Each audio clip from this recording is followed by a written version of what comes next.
Hello friends, काल आपण बघितलेले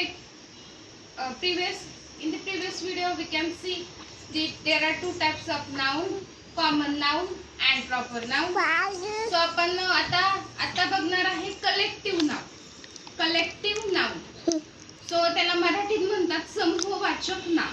समूहवाचक नाव. आता नावावरूनच काय दिसते collective. कलेक्टिव्ह म्हणजे काय? एखादी गोष्ट कलेक्टिव्ह म्हणजे एक प्रकारे ग्रुप असाल. एखाद्या गोष्टीचं आपण काय करतो? कलेक्शन करतो. अशा टाइप आलं. इंग्लिश मध्ये मी सांगते त्याचं काय आहे definition. Noun used in the sentence which show group of collection of a person thing is called a collective noun. Noun means काय सांगितलं मी? कलेक्टिव्ह नाउन मीन्स म्हणजे काय? The noun used in the sentence which show the group of collection of person और things.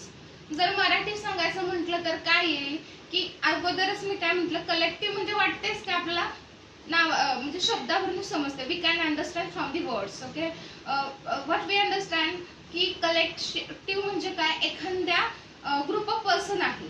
Group of person म्हणजे माणसांचा समूह, व्यक्तींचा समूह किंवा एखाद्या वस्तूंचा समूह.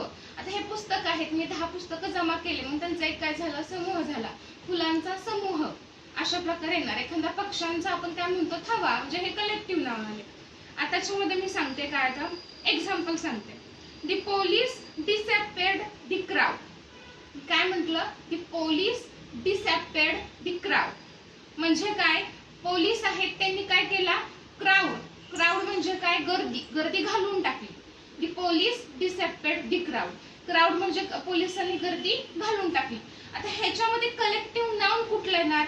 एखादं तुम्हाला सांगितलंय बाबा एक्झाम्पल, एखादी तुम्ही एक्झाम देता त्याच्यामध्ये सांगितलं की the police disappeared the crowd. Okay, example दिले आणि सांगितले की ह्याच्यामधलं नाउन ओळखा. तर काय क्राउड हे काय आलं? क्राउड म्हणजे गर्दी आली. सो एक काय आला? समूह आला. सो हे कसलं झालं? कलेक्टिव्ह नाउन झालं. त्यालाच मराठीत काय म्हणणार आपण? समूहवाचक नाउन. आता ह्याच्यामधून तुम्ही दोन्ही पण शिकू शकता. मराठी ग्रामर पण क्लिअर होते, इंग्लिश ग्रामर पण क्लिअर होते. इंग्लिश ग्रामर आणि Marathi grammar, there is no difference between the English grammar and Marathi grammar. Both are the same. Only there is difference in the pronunciation of the pronunciation मध्ये फक्त difference असतो. म्हणजे आपण English मध्ये म्हणणार कलेक्टिव्ह नाउन, मराठी म्हणणार समूहवाचक noun. दुसरे एक्झाम्पल सांगते. I give the second example. A herd of cattle is passing. A herd of cattle is passing म्हणजे काय? कॅटल्सचा जो हर्ड आहे, जो एक ग्रुप आहे, तो एक पासिंग करतोय. म्हणजे पास करतो. काय पण रोड पास करत असेल काहीतरी तो पास करतोय. हर्ड ऑफ कॅटल, कॅटलचा जो एक ग्रुप आहे तो काय करतोय? रोड पास करतोय. मग ह्याच्यामध्ये काय आलं? ग्रुप कुठला आला? तर herd. Herd sorry herd. Herd आहे का ना? हेअर्ड तो काय आला? एक ग्रुप आला. कुणाचा ग्रुप आहे? कॅटलचा. सो हेअर्ड हे काय आलं? तर कलेक्टिव्ह नाउनचं एक्झाम्पल आलं. Herd is the example of the collective noun. I do the fourth example. The Pakistan army defected by Indian army. काय म्हटलं मी? The Pakistan army is defected by Indian army. So ह्याच्यामध्ये काय सांगितलंय? Army army. Okay, army army आलं. त्याच्यामध्ये काय आलं? आर्मी किती जणांची असते? एका जणांची असते का? नसते. आर्मीमध्ये 100 असतील, 1000 असतील, लाख असतील, किती पण असते. म्हणजे हा काय आला? ग्रुप आला. आर्मी हा ग्रुप आला. ओके, एक पर्सन आहे का? नाही. सो हे आधी काय आलं? आर्मी हे कलेक्टिव्ह नाउन आलं.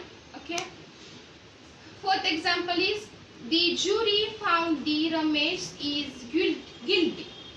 The jury found the Ramesh is guilty म्हणजे काय? जे ज्युरी आहे, ज्युरीने काय केलं? रमेश आहे त्याला काय झालं? तो गिल्टी फाउंड झाला. गिल्टी म्हणजे तो त्यांना एखादा गुन्हा सगळ्यावर सिद्ध झाला. कुणावर? तर रमेशवर. तर ह्याच्यामधलं कलेक्टिव्ह नाउन कुठलं आलं? तर ज्युरी. का ज्युरी आलं? ज्युरी हा एक पर्सन असतो का? नसतो. त्यांचा काय असतो? ज्युरींचा ग्रुप असतो. 10 ज्युरींचा एक ग्रुप असतो. सो ज्युरी इज दी काय आलं? कलेक्टिव्ह नाउन आलं. तर ह्याच्यामध्ये बघायला गेलं तर रमेश येईल का? नाही येणार. Ramesh is the one person only. म्हणजे आपण गेल्या व्हिडिओमध्ये बघितलेलं रमेश म्हणजे कुठलं येणार नाव हे तुम्ही मला कमेंट्स बॉक्समध्ये सांगा की रमेश हे कुठलं नाव येईल? प्रॉपर नाव येईल, कॉमन नाव येईल का कलेक्टिव्ह नाव येईल? हे मला तुम्ही सांगा. सो आपण 4 एक्झाम्पल बघितली. आता ज्युरीमध्ये ग्रुप आहे सो ते काय येणार? कलेक्टिव्ह नाउन असे येणार. सो तुम्हाला समजलं असेल what you understand from this, की जर ग्रुप असला, if there are the group of more than 2 people, 3 people or more than 2 or 3 things, there's called as a collective noun. Okay, म्हणजे group मोठा असला, 2 किंवा 3 पेक्षा जास्त असला तर त्याला आपण म्हणणार कलेक्टिव्ह नाउन, त्याला असं म्हणतात मराठी समूहवाचक नाम. ओके, हा नामाचा झाला तिसरा प्रकार. There are 3 we can learn here 3. Third example of collective noun. Okay, I give you. आता फोर्थ एक्झाम्पल बघूया. फोर्थ एक्झाम्पल म्हणजे काय? Abstract noun. Abstract noun. Okay, fourth example is काय? Abstract noun. ॲब्स्ट्रॅक्ट नाउन म्हणजे कुठलं? भाववाचक नाव. आता मराठीतनं तुम्हाला हे नावावरून समजत असेल की भाववाचक नाव. इंग्लिश मध्ये डेफिनेशन सांगते. नाव used in the sentence we show the quality, action or state of animal, things, or person is called abstract noun. I repeat this definition. Noun used in the sentence which show the quality, action or state of animal, things, a person is called abstract noun. म्हणजे काय मराठीतनं सांगते? ज्या नामामुळे व्यक्ती किंवा प्राणी असो किंवा वस्तू असो ह्यांची आपल्याला एखादा गुण दिसतो, यांची भाव दिसतो, त्यांच्या चेहऱ्यावर कुठला भाव आहे हे दिसतं, त्याला आपण काय बोलणार? तर भाववाचक नाव. हे मराठीतनं बोलणार आणि इंग्लिश मधनं काय म्हणणार? Abstract noun. म्हणजे आता तुम्हाला माझ्या चेहऱ्यावर कुठला भाव दिसतोय? मी रागवले, मी हसते, मी शिकवते, काय करते, ह्याच्यावरून समजायचं की भाववाचक नाव. सो समजा तुम्हाला परीक्षेत असं एक्झाम्पल आलं, without health there is no happiness. What I mean say? Without health there is no happiness. म्हणजे काय म्हटलंय? तुमच्या निरोगी आरोग्याशिवाय तुम्हाला कुठलाही आनंद नाहीये. ह्याच्यामध्ये काय आलं की विचारले बाबा ॲब्स्ट्रॅक्ट नाउन आहे का? तर आहे. का? ह्याच्यामध्ये हॅपीनेस म्हणजे काय? आनंद. आनंद म्हणजे काय? एक प्रकारे भाव आहे. सो भावचं एक्झाम्पल काय आलं भाववाचक नामचं?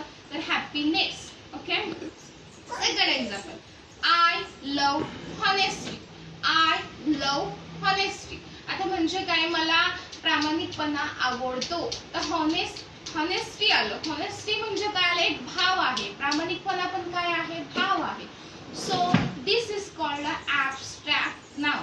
ज्या वाक्यातून तुम्हाला एखादा भाव दिसतोय, तो रडतोय, तो हसतोय, तो प्रामाणिकपणा करत नाही, तो खोटं बोलतोय, काय असेल तर ते आलं काय की abstract noun. Okay, third example आपण बघूया. Cleanliness is next to godliness. Okay, काय म्हटलं? Cleanliness is next to godliness. म्हणजे तुम्ही काय? जेवढी स्वच्छता ठेवचाल हे देवाच्या स्वच्छतेपेक्षा पण चांगलं असतं. म्हणजे फॉर एक्झाम्पल गॉडलीनेस म्हणजे देवासारखंच असतं असं त्या म्हणायचं. याच्यामध्ये काय दिले? क्लीनलीनेस. आता इथं बघता ह्याच्या सेंटेन्स मध्ये 2 भाववाचक नाम आहेत, म्हणजे 2 ॲब्स्ट्रॅक्ट नाव आहेत. Cleanliness is next to godliness. आता क्लीनलीनेस म्हणजे काय? आपण स्वच्छता ठेवतो, हे पण काय झालं? एक भाववाचक झालं. गॉडलीनेस म्हणजे पण काय झालं की देवाच्या पलीकडचे, म्हणजे देवाच्या दसते. गॉडलीनेस पण काय झालं? हे तर भाववाचक नामच झालं. आणि क्लीनलीनेस पण काय झालं? भाववाचक नाम, ॲब्स्ट्रॅक्ट नाउन झालं. फोर्थ एक्झाम्पल बघूया. Courage is a good quality. Okay, courage is a good quality. So ह्याच्यामध्ये काय दिले की क्युरेंज हे गुड क्वालिटी आहे. ओके, सो त्याच्यामध्ये म्हणजे एखाद्याला आपण हे करतो, क्युरेंज करतो, हे एक चांगली क्वालिटी आहे असं सांगितलं. ह्याच्यामध्ये जर आपल्याला